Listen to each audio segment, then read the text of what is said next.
My name is Grace, and I am 32 years old. I'm a working mom living with a husband who works in an office, and our daughter Paloma. Paloma is currently in the 1st grade, but one summer, before she started preschool, our family visited my grandparents in the countryside.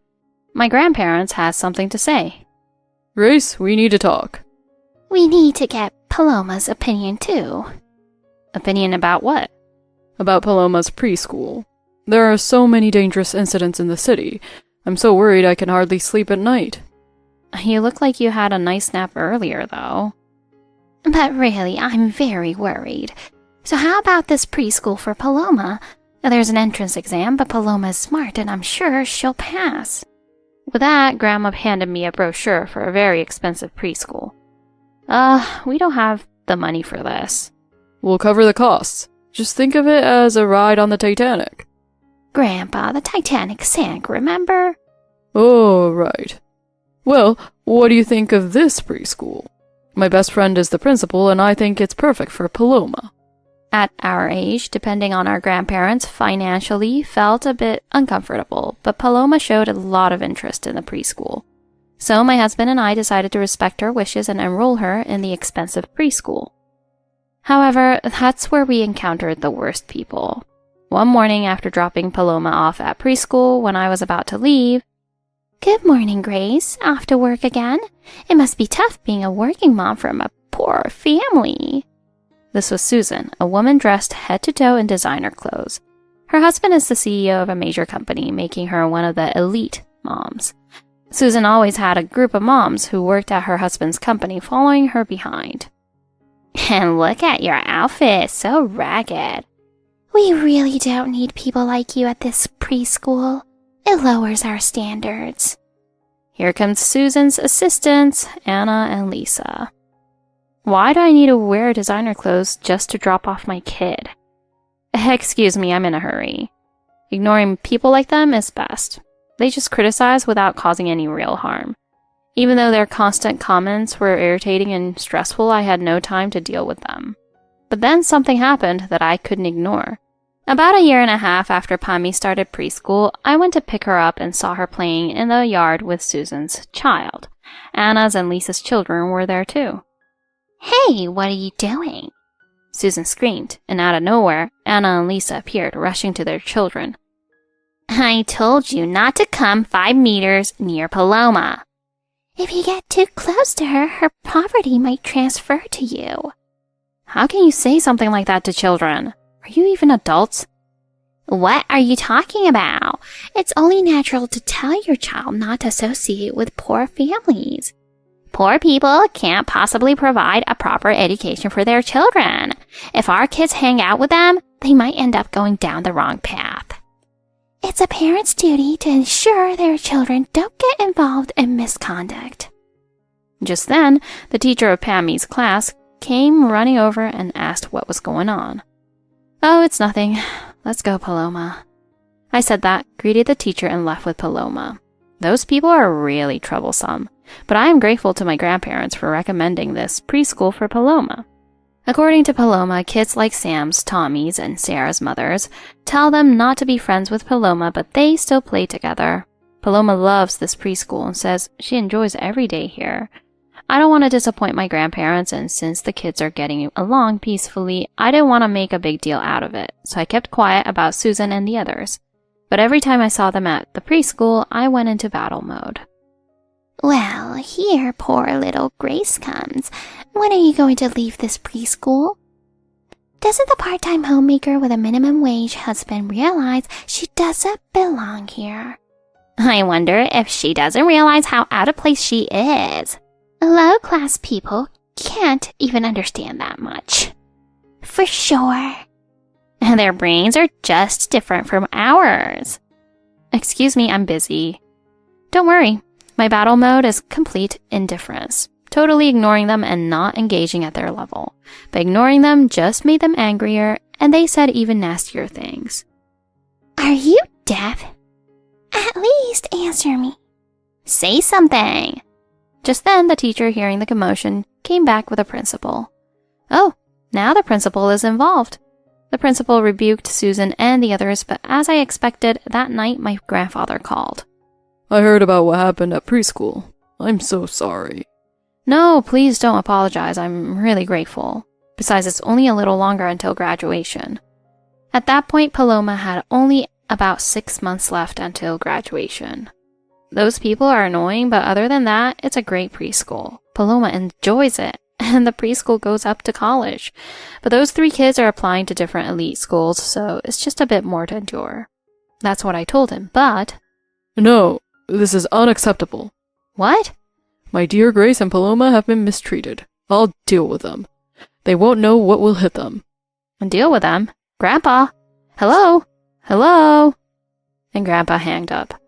Shortly after, it was time for Pammy's graduation trip. Parents were also attending, and of course Susan, Anna, and Lisa would be there. I thought there's no way I can enjoy this trip with them, but I had a reason to go. As soon as I arrived at the meeting point designated by the preschool, Susan, Anna, and Lisa started bothering me again. Oh, Grace. Can a poor person really afford to stay at a luxury resort? Are you sure it's okay to push yourself like this when you're so poor? Yes, the place we're staying for this graduation trip is a super luxury resort. The principal said they got us a discount, but can you even afford that, Grace? Are you sure about the money? These 3. The resort we are heading is owned by someone my husband works with. Wow, to have a connection with the owner of a luxury resort, as expected from Susan's husband. The reason the owner told the principal we could stay at this luxury resort for a discounted rate is definitely because the owner must know my husband's child attends this kindergarten. So, if we can stay at this super luxury resort, it's all thanks to me. Exactly. Everyone, please be on your best behavior at the resort. It could affect my husband's company's reputation. Got it? Yes. Whatever. So we arrived at the resort and headed to the reception desk. Well, I am grateful to the owner here. I am the wife of the president of a big company that everyone knows. The principal was about to complete the lodging procedures for all the participants of the trip when Susan pushed aside the principal and ran out in front of the woman at the reception desk. Thank you for hosting us. Everyone, please introduce yourselves, Susan said to the other moms and kids. At that moment, the receptionist looked at me and bowed deeply. Welcome back, miss. Huh? Miss? Huh? Wait, what is going on here? It's because the owner of this resort is my great-grandfather. What? Yes, Grandpa is the owner of this resort. My grandmother used to manage it, but she's retired now. My grandfather, after hanging up the phone with me, decided he wanted to personally see them and teach them a lesson. So he told the principal to use our resort for their graduation trip. Susan and the others seemed to be misunderstanding something. It's not because of Susan's husband at all. Paloma, glad you made it. Great-grandpa and great-grandma too. Welcome back. I came along because I was worried about him being alone. So you're Susan, I presume? Yes, Oh, how dare you be so rude to my beloved Grace and Paloma? Which one is Lisa and Anna? Grandpa, this woman must be Lisa and that woman must be Anna. As soon as I mentioned the name, they both started trembling. I see. Your husband's work at that famous company, right? Grace told me about it. Did your husbands tell you that I'm a major shareholder in that company? What? Really? I didn't know, but it seems Susan and her friends did. Considering it, it made sense. My grandpa owns shares in several companies, and the principal of the preschool is his old friend. Many kids attending the preschool have dads who work at the company where Susan's husband is the CEO. Grandpa probably bought shares out of loyalty to his friend's company. He's big on those kinds of values. Now let's call your husbands. I need to report that my precious granddaughter and her mother have been harassed by their wives. Oh, wait, please. If you do that, our husbands will be furious. Please forgive us. We'll do anything. We didn't know the owner of this resort was Grace's grandfather. Whether the owner is my grandpa or not, You said things you shouldn't have. Don't you realize that? These people don't regret at all. Great-grandpa, go ahead and call. He's already calling. Hello, is this the CEO? Your wife, Susan, has been... As Grandpa started talking on the phone, Susan and her friends collapsed to the floor. A few hours later, their husbands arrived at the resort and dragged their wives away, but not before apologizing very much to Grandpa, Paloma, and me. Grandpa made it clear to Susan's husband that he planned to cut ties with their company.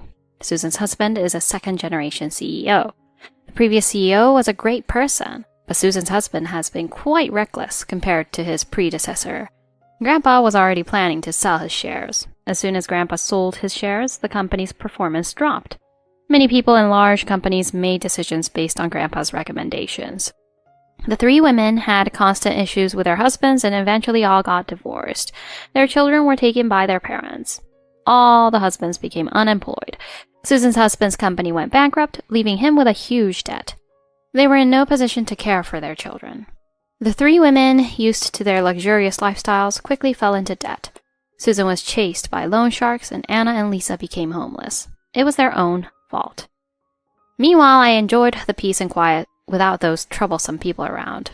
Paloma graduated from preschool and started elementary school. My grandparents came over to celebrate. Congratulations on starting elementary school, Paloma. Here's a present for you. Wow, it's the science book I wanted. It's so rare. Thank you. And here's another gift. Congratulations, Paloma. What is it? It's a shrimp costume. Whenever you feel like being unmotivated, you can wear it to lift your spirits. Unmotivated? When would she feel like that? Great-grandpa is so funny. Yes, he always lightens up the mood. He's the life of the party. Thank you for watching. Stay tuned for more of Grace's unique adventures. I'm so restless, so restless. There's nothing we can do about it. Just keep things as usual. That's all we can do. That's true, but... Hi, Angie. Oh, hi there, Tom. Welcome. Oh, you're here alone? I think the others will be here soon. I got nervous and arrived early. I understand, so please come in. Hello, my name is Angelica, but everyone calls me Angie. As you can see, I'm a transgender woman. I used to be the mama at a gay bar, but now I run a diner called Angel's Delights. I'm also raising my non-biological daughter, Amy. She's my true child, and my best friend Sharon lives with us too. We're a cute little family of three. By the way, our part-time worker is off today. He's a regular college student, pretty busy. Today's guest has a bit of a backstory. Huh? How long has it been since you last met? It's been 2 years since the divorce. They want to meet once before the university entrance exams start. Feels like it's been a long 2 years, but also like it went by very fast. For sure. 2 years ago. Hey, could you start working properly soon, Tom? I've told you so many times. I'm a telecommuter and I'm earning properly. If not me, who's going to support this household financially? You're a full-time homemaker, so you should know that. Have there been times when you've made it difficult to live? I keep telling you every day that Dad and Mom says that those who don't work outside the home are jobless people. Oh, not again. My name is Tom. I'm a 42-year-old freelance writer. Currently in 2022, I'm wrapped up in the COVID-19 pandemic. When daily life began to return as the pandemic settled down, I was a writer working for a publishing company. However, with COVID-19, I can no longer conduct direct interviews. So, remote work has become the mainstay. Also, due to increased SNS work with serialized articles, I decided to resign the company and become an independent writer. I've had experience writing scenarios as a hobby and have been able to accept a wide range of jobs, and in about 2 years, I've been able to earn up to $5,000 a month. My wife and daughter had not been saying anything, but I was the presence of my in-laws' parents that makes things worse. Why don't you get out of your room already? I know you're in there. Dad, what's going on? Corona's mostly over, so why are you still locked in the house? Aren't you supposed to be the breadwinner? I've told you many times my work is done remotely. I do occasionally go for face-to-face meetings with companies, but I'm not a shut-in. That's not real work. If you want proof, I can show you my monthly statements and my tax returns for the past 2 years. I'm saying you should get out and work like everyone else. A man staying at home all the time is shameful. If you're a man, put on a suit and get out there. You cannot judge that I'm jobless just because I'm working at home. You shouldn't talk back to your father. If you went back to working at the publishing house, we wouldn't have to deal with these complaints. Why can't you listen to what Dad says? Don't you think about how it feels for me to be scolded? I knew your parents were overbearing before we got married. I knew Mary couldn't strongly oppose what they said. But we got married knowing that. But working freelance allows me more time at home and to earn more. Why should I go back to a clearly worse job just for appearances? And that's because... Because what matters is how you look to society. What else is there? I am not asking your opinions, but Mary's. I am... What is this noise? Sarah. She's Sarah. She is in the first grade of high school. Recently her attitude has changed a lot, though our relationship was never great to begin with. You rely on Grandpa and Grandma to pay for everything, so how can you be so high and mighty? Who told you that? Grandpa, of course. Do you believe Grandpa over me? Grandpa worked at a big company as an executive. He's impressive. It's natural for me to see you, a freelancer, as jobless. I never imagined I'd be labeled unemployed during those weeks you stayed with them. Well, so... I told you to stay away from a low-income man like him. We had to allow the marriage because you were already pregnant, but we can't continue this marriage with things as they are. You want us to get a divorce. Mary, are you thinking the same? I am tired of being criticized by my parents whenever I visit their home. I understand how it feels to be criticized by my parents every time I go back home. It's hard. Grandma always says Mom suffers because she married a man who earns so little. They even help with my high school tuition. You're the worst, Dad. Mary was also a very tied-up person with her mother, so she would stay at her parents' house with the kids for a week, sometimes as long as 2 weeks.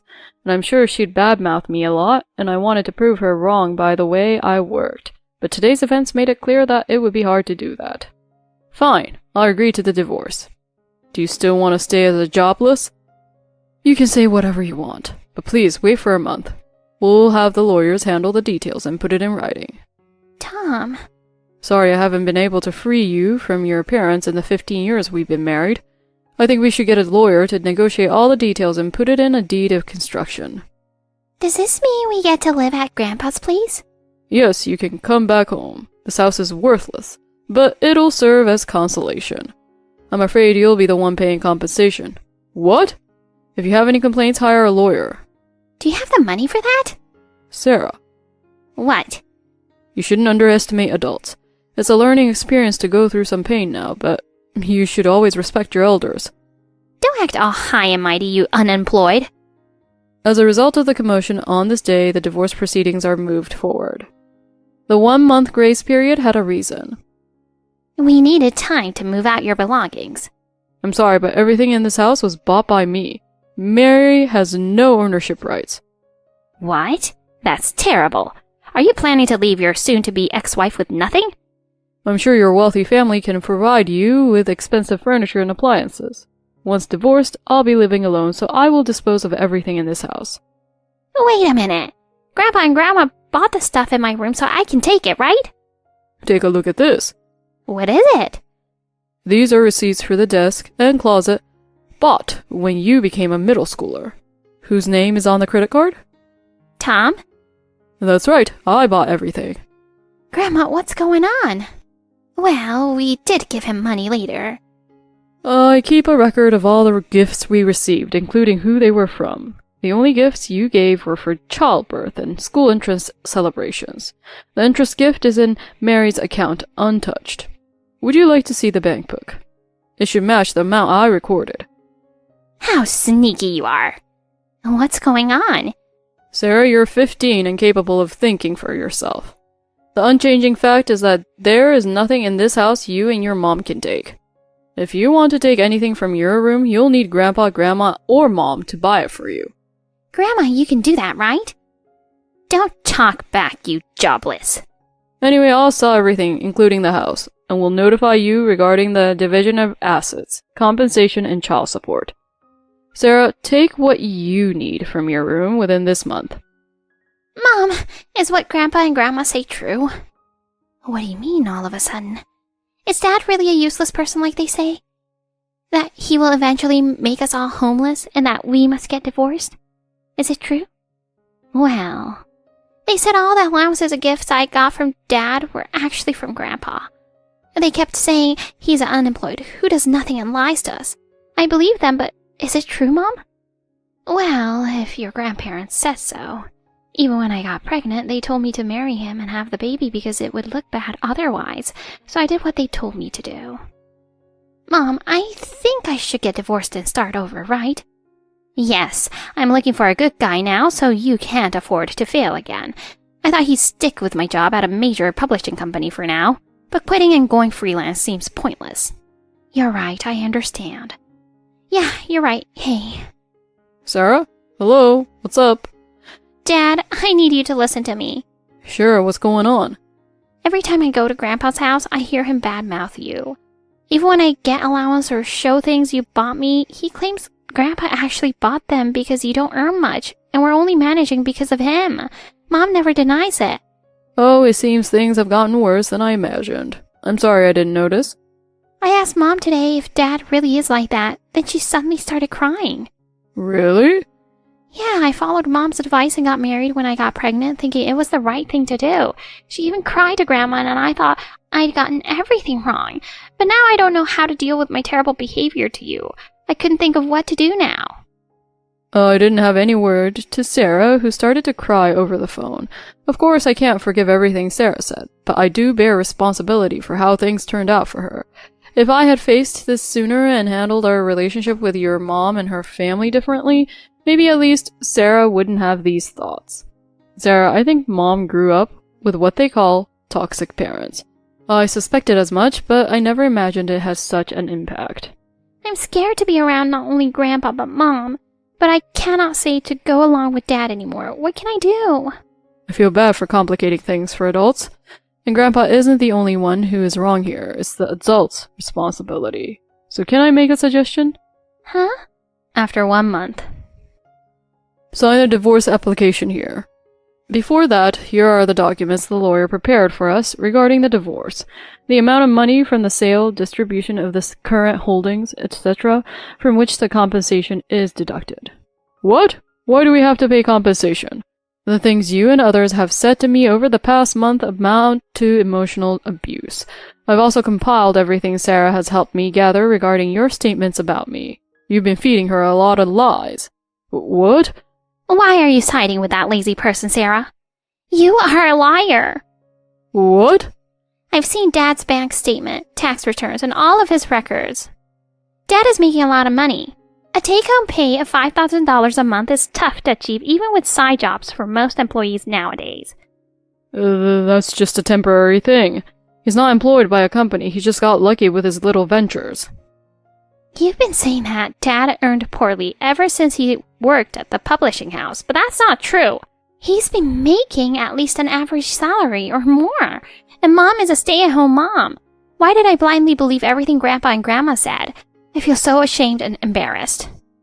The way you treated us was horrible. I don't want to talk to either of you anymore. And Mom, that goes for you too. Didn't you love Dad? Did you just marry him because you got pregnant with me? And now, as soon as Grandpa and Grandma tell you to divorce him, you do it without hesitation? Where's your will? Enough. We will decide what's best for Mary. Fine. If you're not satisfied with the compensation, we can take this to court. How about that? Isn't a court case bad for your reputation? We don't want any money, just make sure to pay child support. About that, Sarah's transferring to another school. What? Given the situation on both sides, Sarah is suffering. As a responsible parent, I decided she will transfer to a high school with a good scholarship program. She's agreed to it. What? I can't trust Grandpa, Grandma, or even Mom anymore, but I also can't forgive myself for hurting Dad. I'll get a part-time job to pay for my own expenses as much as I can.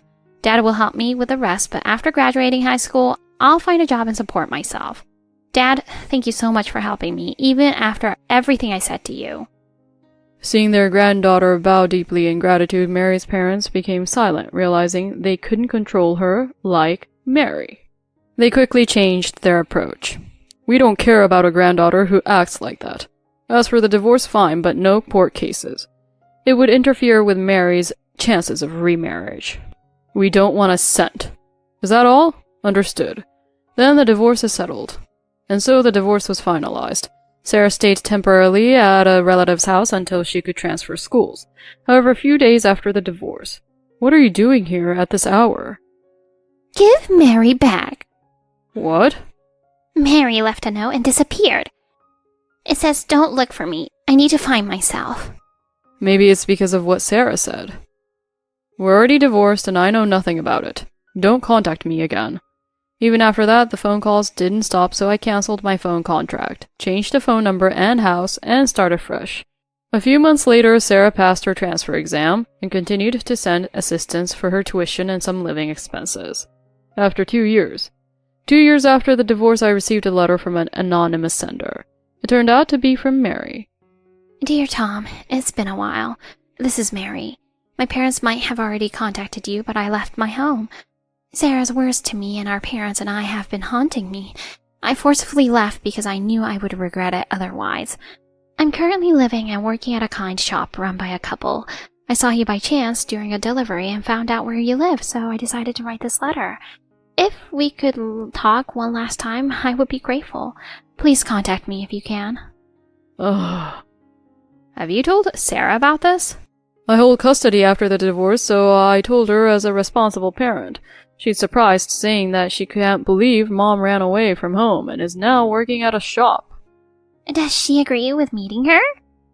If it won't hurt you, I think you should meet her, but if you'll regret it, don't go. Sarah has grown up. After transferring to her current high school and being away from the adults, she realized how strange her previous environment was. She became calmer and more peaceful. She now visits me during holidays, which I really look forward to. I want to express my gratitude for being able to start over after the divorce. That's why I decided to meet her today. Tom's calm expression assured me that it would be okay. Hello. Hi, Mary. How have you been? Tom.